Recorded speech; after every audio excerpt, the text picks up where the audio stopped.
네, 오늘도 우리가 가슴에 손을 얹고 함께 고백했으면 좋겠습니다. 하나님을 향한 충성된 마음이 우리 안에 채워집니다. 하나님을 향한 충성된 마음이 우리 안에 채워집니다. 부르신 곳에서 신실하게 주의 뜻을 이루어갑니다. 부르신 곳에서 신실하게 주의 뜻을 이루어갑니다. 충성과 믿음으로 공동체를 든든히 세워갑니다. 충성과 믿음으로 공동체를 든든히 세워갑니다. 아멘. 이 고백이 언제나 넘치는 동안의 체험 이룬 세움 될 수 있기를 소망합니다. 우리는 계속해서 사도신경에 나오는 고백들을 중심으로 함께 말씀을 나누고 있습니다. 지난주 말씀에서 나누었던 것과 같이 마치 홀로 있는 것과 같이 느껴지는 세상 가운데에서도 하나님께서는 고아와 같이 우리를 버리지 않으시고 성령님을 보내주셔서 우리와 함께 하신다 말씀을 나누었습니다. 한 주간 삶을 살아갈 때 그 성령님을 느끼며 살아가셨나요? 또 한 주간의 삶뿐만 아니라 우리 평생의 삶 가운데에 우리와 함께 하시는 그 성령 하나님을 느끼고 고백할 수 있기를 소망합니다. 우리는 누구나 좋은 공동체에 대한 깊은 갈망을 가지고 있습니다. 일주일 내내 회사에서 또 사회에서 무한 경쟁이 펼쳐지는 곳에서 또 냉혹한 평가가 오가는 곳에서 이리저리 치이다가 주일에 예배당 문을 열고 들어오게 된다면 이 교회 내에서는 뭔가 다른 특별한 것이 있을 것이다 라고 생각하기 마련입니다. 나를 조건 없이 받아주는 따뜻한 위로라든지 내 상처를 완벽하게 이해해 줄 것만 같은 사람들, 아니면은 갈등 없이 세련되게 진행되는 마을 모임이라든지 셀 모임 등을 생각하기 마련입니다. 그런데 우리가 매주 교회에 왔을 때 마주하는 현실은 어떤 것인가요? 앞에서 말씀드린 것과 같이 이상적인 모임이 우리 교회 안에 매주 반복되며 진행되고 있나요? 우리에게 잘 알려진 C.S. 루이스는 그의 명저인 스크루테이프의 편지에서 이러한 우리의 낭만을 아주 예리하게 비판하고 있습니다. 이 책은 경험 많은 고참 악마인 스크루테이프가 자신의 조카이자 초짜 악마인 웜우드에게 어떻게 하면 인간들을 하나님에게서 멀어질 수 있는지 그 전략을 알려주는 31가지의 편지로 되어 있습니다. 근데 이 내용을 그대로 받아들이면 안 되고 이 책을 읽으면서 이 사탄들이 어떻게 우리가 하나님께 멀어지게 하는지 전략을 세우는 걸 보면서 우리는 반대로 행동을 하면 되겠죠. 편지의 내용 중에 막 교회에 출석하기 시작한 한 청년을 어떻게 실족시킬 것인지 조언하는 대목이 있는데요. 어떤 방법을 사용할 것 같나요? 스크루테이프는 조카에게 이렇게 이야기합니다. 내가 말하는 교회는 우리가 보는 바 영혼의 뿌리 받고 모든 시공간에 걸쳐 뻗어나가는 교회, 기치를 높이 올린 군대처럼 들어온 그런 교회가 아니니까. 솔직히 고백하자면 그런 광경은 우리의 가장 대담한 유혹자들까지 동요하게 만들지. 하지만 다행스럽게도 인간들은 그 광경을 전혀 보지 못한다. 이 교회에 대해서 비판적으로 얘기하고 있는 것이죠. 그 다음 대목이 중요한데요. 주위를 둘러보면 이제껏 되도록 얼굴 마주치지 않고 살려고 애써왔던 이웃들만 어쩌면 그렇게 골라서 앉아있는지. 넌 그런 이웃들을 잘 이용해야 된다. 찬송가 음정이 틀린다거나 신발에서 삐걱삐걱 소리가 난다거나 목살이 두 겹이라던가 옷차림이 별스러운 사람이 주변에 하나만 있어도 그들의 종교 역시 어쩐지 웃을 것 같다고 얼른 믿어버릴 걸. 이 악마의 조언이 저는 너무나도 뼈를 때리는 것 같습니다. 그런데 우리는 이처럼 종종 이 악마의 교묘한 전략에 잘 넘어가는 것 같습니다. 이상적인 교회의 모습을 우리가 잘 보지도 못할 뿐더러 내 기대에 부합하지 않는 지체의 연약한 모습을 만난다거나 아니면 리더의 부족함을 느낀다거나 아니면 나랑 너무 맞지 않는 사람들과 어울려야 할 때 우리는 너무나도 쉽게 우리 마음문을 닫아버린다라는 것이지요. 그리고는 역시 사람에게 기대하면 안 돼. 교회도 별 수 없는구나 라고 생각하게 만든다라는 것입니다. 그러면서 스스로 상처받은 피해자가 되어서 뒤로 숨어버립니다. 그리고 깊은 관계를 맺기를 포기한 채 그저 주일 예배에 잠시 참여하였다가 이 축도가 마치면 미련 없이 떠나버리는 익명의 그리스도인으로 남기를 원하는 사람들이 오늘날에는 너무나도 많이 있는 것 같습니다. 하지만 여러분, 우리가 매주 예배 시간마다 입술로 선포하는 사도신경의 9번째 고백이 어떤 것일까요? 우리가 그 고백을 한 목소리로 선포하기를 원하는데요.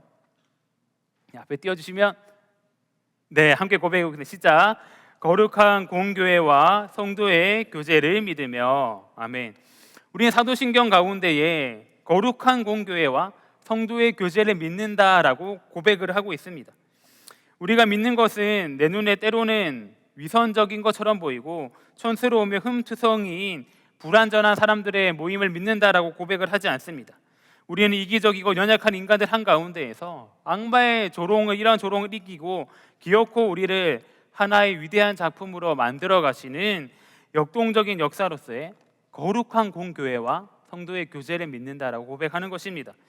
우리의 시선을 옆 사람의 흠집, 부족한 모습에서 거두어서 성령께서 이 깨어진 부족한 우리들을 어떻게 하나님께서 보시기 아름다운 공교회로 빚어가는지 오늘 사도행전 말씀을 통해서 함께 나누기 원합니다. 오늘 우리가 함께 나누는 사도행전 2장의 배경은 그 유명한 오순절 성령 강림 사건을 이제 다루고 있습니다. 그 직후의 모습입니다.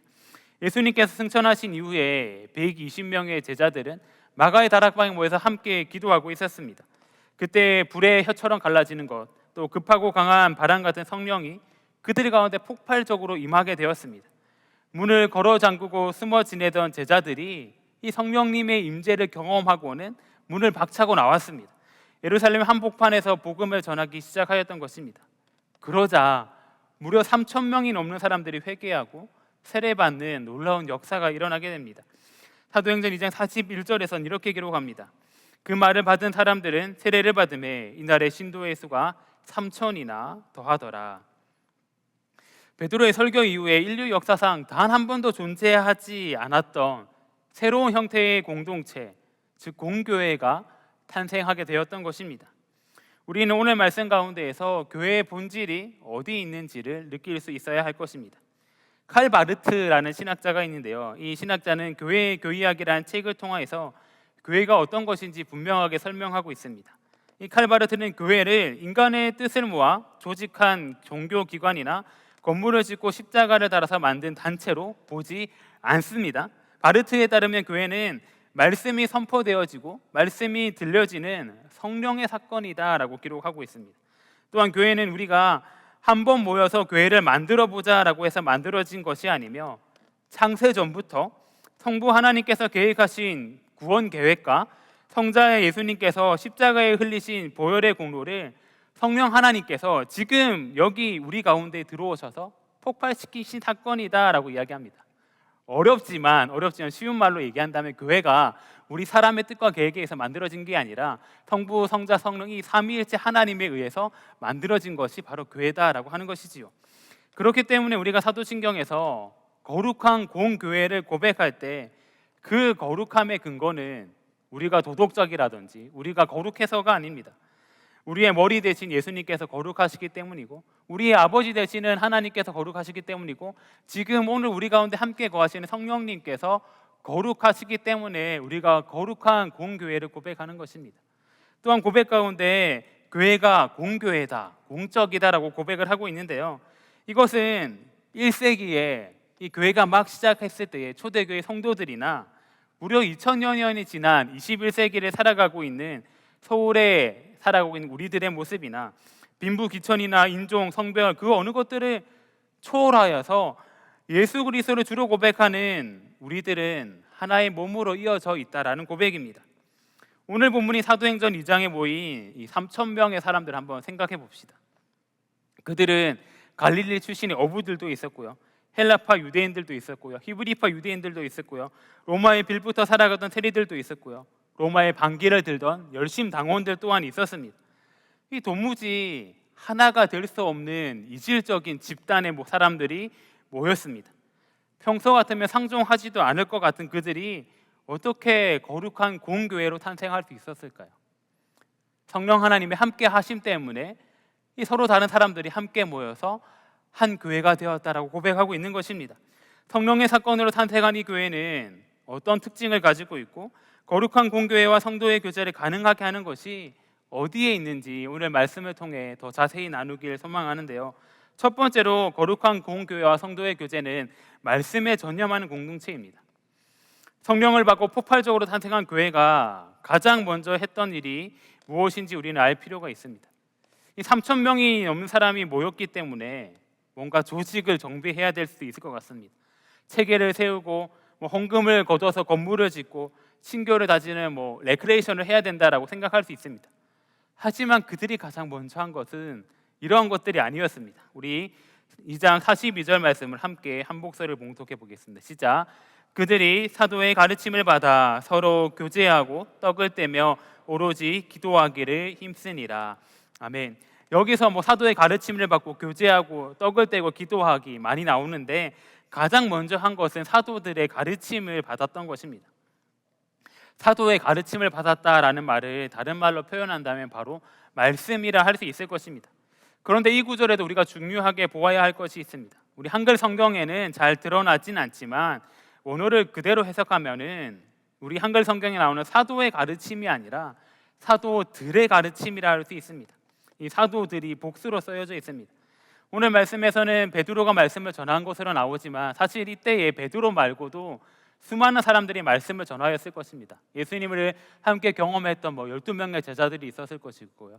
그 외에 성경에 기록되지는 않았을지 모르겠지만 예수님과 함께하면서 예수님의 가르침을 받았던 수많은 사람들이 있었을 것입니다. 이 많은 사람들이 말씀을 가르쳤다라는 것이죠. 그런데 여기서 사용된 가르침은 이 앞에 나와 있는 사도들과는 다르게 단수로 사용되어 있습니다. 저는 이것이 너무나도 중요하다고 생각하는데요. 많은 사도들이 가르칠 수 있습니다. 그러나 그들이 가르치는 가르침은 단 한 가지여야 됩니다. 어떤 것일까요? 바로 예수 그리스도의 생애와 구원의 사역인 것입니다. 단 한마디로 줄인다면 바로 복음이라 할 수 있습니다. 많은 사람들이 가르칠 수 있겠지만 그 가르침은 복음 단 한 가지여야 된다라는 것입니다.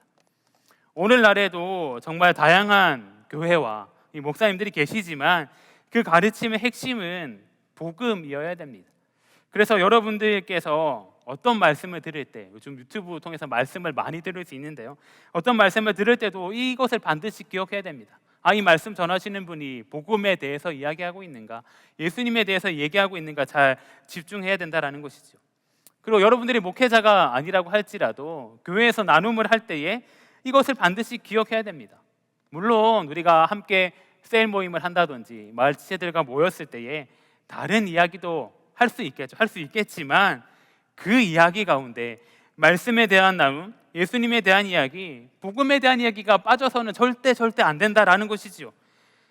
그런데 복음에 대해서 가르침을 받고 이야기한다라는 것은 우리 가운데 결코 편한 일이 아닙니다. 마지막에 말씀의 마지막에 보면 나오듯이 힘써야 된다라는 것입니다. 이 말씀은 단순하게 주일에 설교를 한번 듣고 오늘 은혜 받았다 라고 마치는 것이 아니다라는 것이지요. 어떤 대상에게 끈질기게 매달리다, 온전한 헌신을 다해 굳게 밀착하다, 심지어는 어떤 반대와 어려움 속에서도 포기하지 않고 그 곁을 지키다라는 매우 적극적인 행동이 담겨져 있습니다. 우리가 말씀을 묵상하고 가까이 하려고 할 때, 또 복음의 가치들을 살아내려고 할 때 우리를 방해하는 세력이 찾아올 수 있습니다. 거기에 굴하지 않고 말씀에 집중해야 한다는 것입니다. 또한 여기서 힘쓰니라라는 단어가 사용된 다른 곳에 보게 되면 더 깊은 의미를 알 수 있는데요. 마가복음 3장 9절에 이렇게 기록되어 있습니다.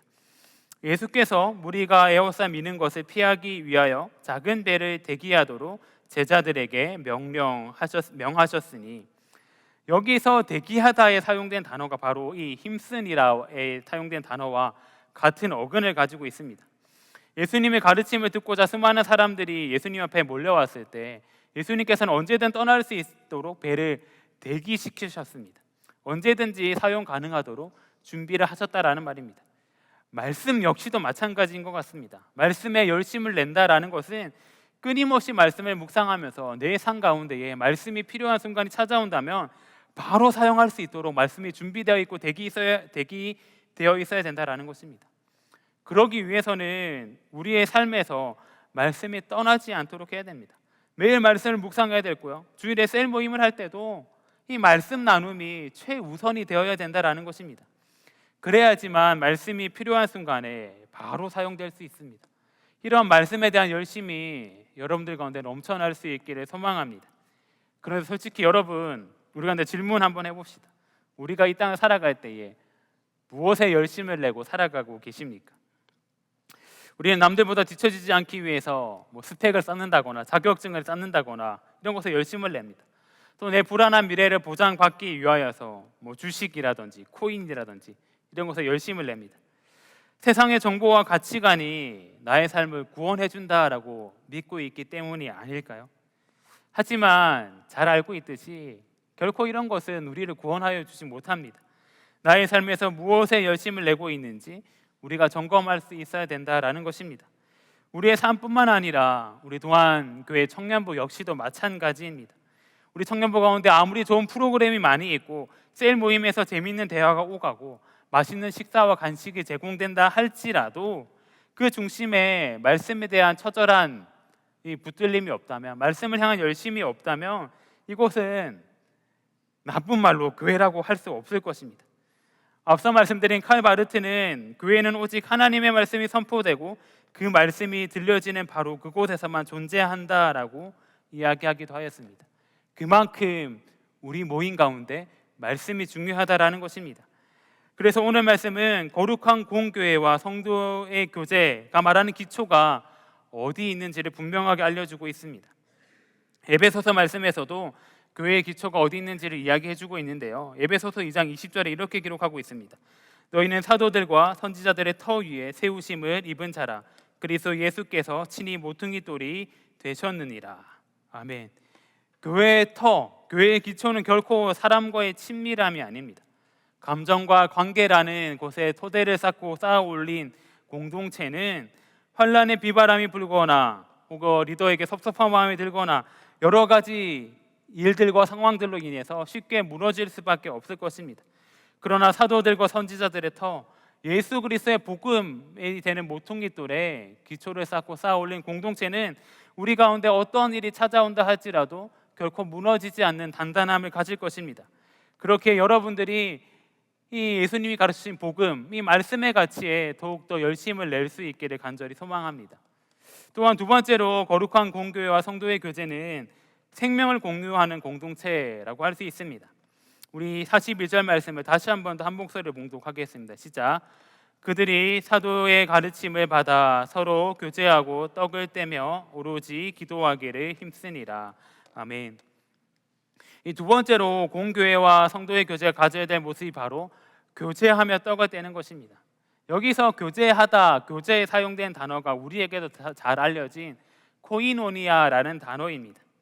그런데 우리가 이 코이노니아, 교제라는 단어를 사용할 때에 너무나도 오해하면서 사용하는 것 같습니다.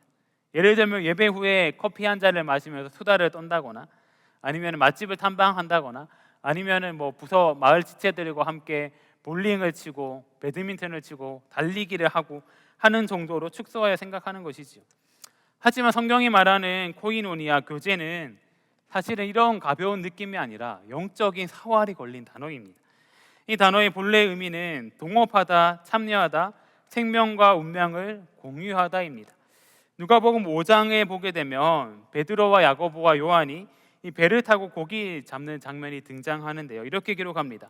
세베대의 아들로서 시몬의 동업자인 야고보와 요한도 놀랐습니다. 예수께서 시몬에게 이르시되 무서워하지 말라, 이제 후로는 내가 사람을 취하리라 하시니. 이 말씀에서 동업자에 사용된 단어가 바로 코이노니아입니다. 이 구절 가운데 베드로, 야고보, 요한은 단순하게 취미로 낚시하던 사람들이 아니었습니다. 그들은 갈릴리 바다라는 거칠고 예측 불가능한 삶의 현장 가운데에서 고기를 잡으면서 함께 살아가고, 심지어는 폭풍이 몰아치게 된다면 함께 죽을 수도 있는 운명 공동체였습니다. 이러한 모습이 진정한 동업자 교제라고 할 수 있습니다. 즉 신약 성경에 말하는 성도의 교제는 바로 이러한 동업자의 관계를 영적인 차원으로 완벽하게 끌어올린 것입니다. 평생 함께 살아갈, 생명을 나눌 생명 공동체였다라는 것입니다. 어떻게 근데 이 동업자가 되어서 함께 생명을 공유하며 살아갈 수 있을까요? 그 비결을 고린도전서 10장 16절에서는 이렇게 기록하고 있습니다. 우리가 축복하는 바 축복의 자는 그리스도의 피에 참여함이 아니며 우리가 떼는 떡은 그리스도의 몸에 참여함이 아니냐. 이 고린도전서 10장은 성만찬에 대해 다루고 있는 본문인데요, 예수 그리스도의 피에 동참하는, 참여하는 것, 또 예수 그리스도의 몸에 참여하는 것, 이 성만찬에 참여함을 통하여서 우리가 함께 생명을 공유하고 함께 할 수 있다고 성경은 말하고 있습니다. 성도의 교제라고 하는 것은 즉 나의 취미나 요즘 유행하는 MBTI를 나누는 정도의 수준이 아니다라는 것이죠. 예수 그리스도의 피와 살을 함께 공유하는 것이 진정한 성도의 교제다라고 할 수 있습니다. 그리고 여기에는 더 큰 의미가 담겨져 있는데요. 성만찬의 진정한 의미는 우리가 함께 먹고 마시는 가운데 나의 깨어진 부분, 나의 연약한 부분 가운데 예수 그리스도의 피와 예수 그리스도의 몸이 들어와서 채워지는 것을 의미하는 것입니다. 그 과정 가운데 또 상대방에 있는 약한 부분을 볼지라도 그 부분이 예수 그리스도의 보혈과 살로 말미암아서 채워지기를 바라고 소망한다라는 것이지요. 그렇게 성만찬에 참여한다라는 것, 교제한다라는 것은 나의 치명적인 약점과 아픈 부분까지도 지체들에게 아낌없이 내어놓을 수 있는 투명성을 전제로 합니다. 그리고 이러한 성만찬을 통해서 먼저 우리는 예수 그리스도의 십자가 사건, 예수 그리스도의 고난과 부활과 생명이 우리 안으로 깊숙이 들어오게 되는 영적인 동참을 누릴 수 있습니다. 동시에 내 안에 흐르는 예수 그리스도의 보혈과 예수 그리스도의 몸된 것이 내 옆에 앉은 지체 가운데에도 흐르게 되어서 이 내가 옆에 앉아 있는 지체와 함께 피를 나누고 살을 나누는 한 몸이 된다라는 것을 느끼고 고백한다라는 것이지요. 우리 옆 사람 한번 바라보실까요? 네. 예수님의 피와 살이 흐르는 한 몸된 공동체임이 느껴지십니까? 네. 한 몸된 공동체임을 고백할 수 있기를 소망합니다. 우리가 이것을 잘 느끼며 살아갔으면 좋겠지만 때로는 쉽지 않은 것이 사실입니다. 어떤 사회학자는 우리는 상처받기 싫어서 혹은 남들에게 찌질하게 보일까 봐 철저히 필터로 가려진 무대 앞에 자아만을 보여주며 두꺼운 방어벽을 친다. 나의 실패와 치부, 은밀한 죄악이 도사리는 무대 뒤의 자아는 누구에게도 들키지 않으려 꽁꽁 숨겨둔다라고 이야기하기도 하였습니다. 이 말처럼 우리의 솔직한 모습을 뒤로 숨겨두고 철저하게 필터로 가려진 이 무대 앞의 자아만을 우리가 보여주며 살아가고 있는 것 같습니다. 이 교회에서도 이런 모습이 종종 있는 것 같습니다. 솔직히 저도 이 목사라는 타이틀 직분이 있다 보니 완전히 솔직한 모습을 보이는 것이 쉽지만은 않은 것 같습니다. 그러나 우리 청년부가 보여야 될 궁극적인 모습은 이러한 필터로 가려진 삶이 아니라 우리 안에 솔직한 모습을 함께 나눌 수 있는 공동체가 되어야 된다라는 것이지요. 그 가운데에 생명 나눔이 있다라고 할 수 있습니다. 셀 모임을 할 때에도 서로의 안부를 묻는 수준에서 그치는 것이 아니라요, 진정한 코이노니아의 모습으로 나의 영적인 상황을 공유하는 것입니다. 그러기 위해서는 우리 공동체 안에서, 셀 안에서, 마을 안에서 괜찮은 척하는 모습을 내려놓을 수 있어야 됩니다. 우리 삶에 찾아오는 어려움과 아픔들을 솔직하게 공유할 수 있어야 된다라는 것이죠. 이번 주에 내가 무엇 때문에 무너졌는지, 어떤 탐욕이 내 마음을 사로잡았는지, 하나님께서 내 삶을 어떻게 다루고 계시는지 과감하게 고백할 수 있어야 됩니다. 그렇다면 우리가 이것들을 실행한다면, 우리가 생명을 공유하는 공동체라면 이 이야기를 우리가 들었을 때는 어떻게 행동해야 될까요? 먼저는 아픔을 들었을 때에 섣부른 조언이나 판단을 하려는 교만은 내려놓아야 할 것입니다. 묵묵히 그 지체의 손을 잡고 그 아픔의 현장에서 내가 함께 서 있다라는 결단을 할 수 있어야 할 것입니다. 영적인 지체의 아픔을 공감하며 함께 울며 기도하는 것, 영적인 동역자가 되어주는 것, 이러한 모습이 진정으로 생명을 공유하는 거룩한 공교회의 모습과 성도의 교제라고 할 수 있을 것입니다. 여러분들의 모습이 그런 모습이 될 수 있기를 간절히 소망합니다. 마지막 세 번째로 거룩한 공교회와 성도의 교제는 삶을 통용하는 공동체의 모습을 가져야 됩니다. 말씀의 열심을 가지는 것으로 우리 삶의 기초를 다지고 생명을 공유하는 공동체는 결코 관념적인 교제에 머무르지 않습니다. 한 단계 더 나아가야 된다는 것이죠. 이 영적인 연대는 결코 우리 눈에 보이는 물리적인 현실인 우리의 지각과 시간을 공유하는 것으로 나타나게 됩니다. 이것이 교회가 세상의 집단과 구별되는 가장 강력한 증거다라고 할 수 있습니다. 사도행전 2장 44절과 45절의 말씀을 함께 한 목소리를 봉독하겠습니다. 시작. 믿는 사람이 다 함께 있어 모든 물건을 서로 통용하고 또 재산과 소유를 팔아 각 사람의 필요를 따라 나눠주며. 아멘. 오늘 말씀에서 우리의 본성을 거스르는 이 충격적인 단어가 한 가지 등장하는데요, 바로 통용한다라는 것입니다. 이 통용학으로 번역된 헬라어 단어가 코이노스라는 단어인데요. 익숙한 단어이지 않나요? 이 앞서 나왔던 코이노니아의 어원이 되는 단어인데 공통의 것, 타사롭지 않은 것, 누구에게나 속한 것을 의미합니다. 헬라 철학에서 공동의 것을 의미하는 코이노스에 반대되는 말은 개인적인 것, 사적인 것을 뜻하는 이디오스인데 이 이디오스에서 향후 바뀌어서 영어 단어에서 바보나 멍청이를 뜻하는 이디옷이 여기서 유래되었습니다.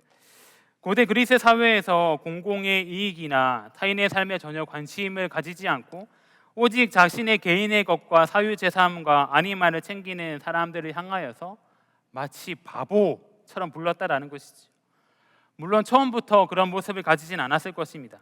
철저한 계급사회, 개인적인 시대를 지나고 있었기에 내 것은 내 것이고 너의 것은 너의 것이다 라는 소유권이 생명과 같은 시대를 초기 그리스, 로마 사회는 가지고 있었습니다. 그런데 이들 가운데 성령님께서 임하시고 변하게 된 것입니다. 인간의 가장 지독하고 끈질기 본성인 소유욕이 이제 이 성령의 역사함으로 인해서 풀려버리게 된 것입니다. 내가 피땀 흘려 번 재산 또 나의 귀한 시간들을 나만의 것으로 여기는 것을 바보처럼 여겼습니다. 자연스럽게 형제 자매를 위한 공동의 것으로 하나 둘씩 내어놓기 시작했다라는 것이지요. 그런데 여기서 주의해야 되는 것은 마치 이것이 공산주의처럼 제도화되어서 강제로 이제 몰수한 것이 아니라는 것입니다. 성령 충만이 가져온 자발적이고 기쁨에 차한 스스로의 주권 이양이었다라고 할 수 있습니다. 즉 소유를 통용했다라는 것은 단순히 모든 재산을 모아서 재산을 n분의 1 했다라는 것이 아니라 내 소유의 주권이 나에게 있지 않고 예수님께 있습니다. 내 소유의 주권이 하나님께 있습니다. 그렇기 때문에 옆에 있는 지체를 위해 아낌없이 나눌 수 있습니다 라고 고백한다라는 것이지요. 이것은 경제적인 나눔을 넘어서서 나의 시간, 나의 재능, 나의 정보, 나의 모든 것이 내 옆에 있는 형제 자매의 유익을 위해서라면 얼마든지 아낌없이 내어놓을 수 있다라는 결단으로 가져오게 됩니다. 이러한 사랑의 주권이야 형제 자매의 유익을 위해서 언제든 나의 것을 사용할 수 있는 것이 나의 삶에서 우리의 삶 가운데에서 이루어졌으면 참 좋겠습니다. 지금 우리가 발딛고 살아가는 오늘날 대한민국의 사회를 한마디로 줄인다면 아마도 각자 도생일 것 같습니다. 각자가 노력해서 각자의 살 길을 찾기 위해 수없이 애쓰고 있습니다. 철저히 능력주의라는 시스템 가운데에서 내가 노력해서 얻은 내 스펙과 내 돈은 온전히 나의 것이다 라고 배우곤 합니다. 옆 사람을 밟고 일어서야 되고요. 내 것을 많이 챙겨야지 불안한 노후 가운데에서 흔들리지 않겠다라고 생각하기도 합니다. 헬라어 단어와는 다르게 나를 희생하고 내 것을 드리는 것이 마치 바보처럼 취급받는 이 시대와 사회를 우리가 살아가고 있는 것 같습니다. 그렇다면 이 세상 가운데에서 우리가 세상과는 다른 거룩한 공교회의 모습을 어떻게 살아갈 수 있을까요? 마치 십자가 목걸이를 하고 다닌다면 증명될까요? 그렇지 않을 것입니다. 이 세상 가운데에서 그리스도인으로 증명되기 위해서는 세상의 원리를 거스르고 나의 소중한 것을 내 도움이 필요한 형제 자매들을 위해서 아낌없이 내어놓을 시작됩니다. 이렇게 형제 자매를 위해서 자신을 낭비했던 사람들의 모습이 생각나 나누고자 하는데요. 예수님께서 승천하시고 얼마 지나지 않아서 2에서 3세기경에 이 로마 제국 가운데 무시무시한 전염병이 창궐하여서 인구 3분의 1이 거리에서 피를 토하며 죽어갔습니다. 당시 로마의 귀족들과 저명한 의사들 또 이교도의 제사장들은 병자들을 모두 버려두고 도시 밖으로 도망쳤습니다. 심지어는 가족조차도 병든 자들을 길거리에 내다 버렸습니다. 철저한 각자 도생의 삶을 살아갔던 것이죠. 그러나 당시 사람들에게 어리석은 광신도 집단이라 평가받던 초대 교회 그리스도인들은 행동이 달랐습니다. 그들은 도망치지 않았습니다. 오히려 길거리에 버려진 이교도 병자들을 자신의 집으로 데려와 씻기고 먹이며 간호하였습니다. 그러다가 자신도 감염되어서 죽기까지 하였습니다. 그들은 자신의 건강과 생명조차 가난하고 병든 자들을 위한 공동의 것으로 내어놓았습니다. 이러한 사랑과 헌신들이 있었기에 훗날 이 거대한 로마 제국이 복음 앞에 결국은 무릎 꿇게 되었습니다.